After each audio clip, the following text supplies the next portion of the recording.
De volta ao Brasil, o Tribunal Superior Eleitoral retoma hoje o julgamento que pode tornar o ex-presidente Jair Bolsonaro inelegível. Se for condenado, Bolsonaro pode ficar impedido de participar de eleições por até 8 anos.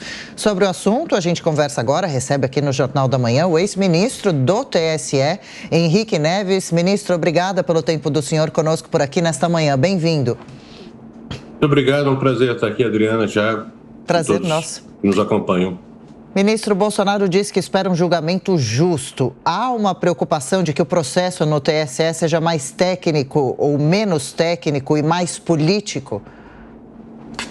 Não, eu acredito que o processo é um processo como qualquer outro, um processo que está sendo enfrentado pelo tribunal, com argumentos jurídicos postos pelo autor, com argumentos jurídicos postos pelos réus e com parecer do Ministério Público. Tudo de uma forma muito técnica. O relator deve iniciar hoje a leitura do seu voto. A gente não sabe se vai conseguir terminar, porque parece que o voto é muito extenso.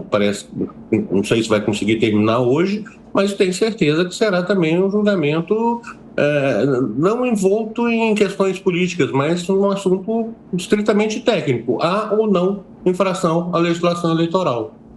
Ex-ministro do TSE, Henrique Neves, a pergunta agora de Diogo Schelp. Dia. Em relação à minuta que foi encontrada na casa de Anderson Torres, a tal da minuta que previu uma intervenção no TSE, o fato dela ter sido acrescentada depois ao conjunto de provas, isso pode contaminar o julgamento e dar um argumento para a defesa de Bolsonaro fazer um recurso? Veja, essa questão da minuta está sendo muito discutida, mas ela já foi decidida pelo tribunal. O Bolsonaro, inclusive, já apresentou um recurso para o Supremo Tribunal Federal sobre essa minuta. Ela foi juntada no início de fevereiro, no final de janeiro, e os réus entraram com pedido de reconsideração dizendo que não podia juntar porque seria um fato novo, que a ação já estaria estabilizada, não seria possível aditar novos fatos à ação. O Tribunal Superior, o ministro Benedito, monocraticamente decidiu que não se tratava de aditamento, não era um fato novo, mas sim algo que simplesmente se inseria dentro do contexto do que já estava sendo discutido. Era mais um elemento dentro do que estava sendo discutido. E aí, por decisão própria, ele relevou o seu entendimento ao plenário do tribunal, que por 7-0 entendeu que essa minuta poderia ficar dentro do processo. Uma coisa que precisa ser vista também é como que ela vai ser examinada.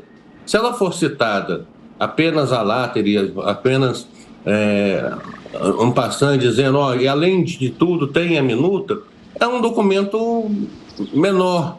Então, toda discussão sobre a nulidade ou não dessa juntada, ela perde essência. Quando a gente fala de nulidade de um documento, é necessário que esse documento seja único, seja extremamente forte, que a decisão judicial não possa ser tomada de outra forma, senão com este documento. Aí você passa a ter relevância nessa discussão. Se você fala, existem diversas provas, aconteceu dessa forma, está provado dessa forma, aconteceu a reunião, depois aconteceu isso, depois existiram fatos públicos e notórios que seguiram. E, além disso, também tem um documento, aí você está acrescentando apenas um elemento de argumentação que não é essencial para o deslinde do processo. Então, eu acho que está tendo essa discussão, já foi decidida pelo tribunal. Os advogados do Bolsonaro já entraram com um recurso que está no processo. Até no final do relatório, o ministro Benedito diz, contra esse último acórdão do plenário, já tem um recurso interposto, e obviamente ele não pode examinar esse recurso, porque como recurso é interposto para o Supremo, a competência para o primeiro exame desse recurso é do presidente do TSE, para saber se o recurso pode ou não subir ao Supremo. E depois, ao final, mesmo que o presidente diga que não pode subir, o Supremo é que terá a palavra final se esse recurso pode ou não. Porque das decisões do TSE, só cabe recurso para o Supremo no que for matéria constitucional. No que for matéria infraconstitucional, como inelegibilidade, conduta vedada, abuso de poder, coisas que são vistas de acordo com a legislação infraconstitucional, o TSE tem a palavra final. Ministro Henrique Neves, na sequência, a pergunta de Luiz Felipe Dávila. Ministro, muito bom dia. Ministro, Bom dia. Existem duas questões aí, né? Uma que é um ataque, vamos dizer, à democracia, que seria o questionamento da legitimidade do sistema eleitoral, e outra seria uma questão eleitoral. O TSE está conseguindo separar uma coisa da outra e manter o foco apenas na questão eleitoral, ou essas duas questões se combinam no julgamento de Bolsonaro? Não, para que se tenha um julgamento pela Justiça Eleitoral, é óbvio que a matéria tem que ser e só pode ser estritamente eleitoral. Então, todas as questões que são postas para a Justiça Eleitoral devem, de alguma forma, estar correlacionadas com as eleições.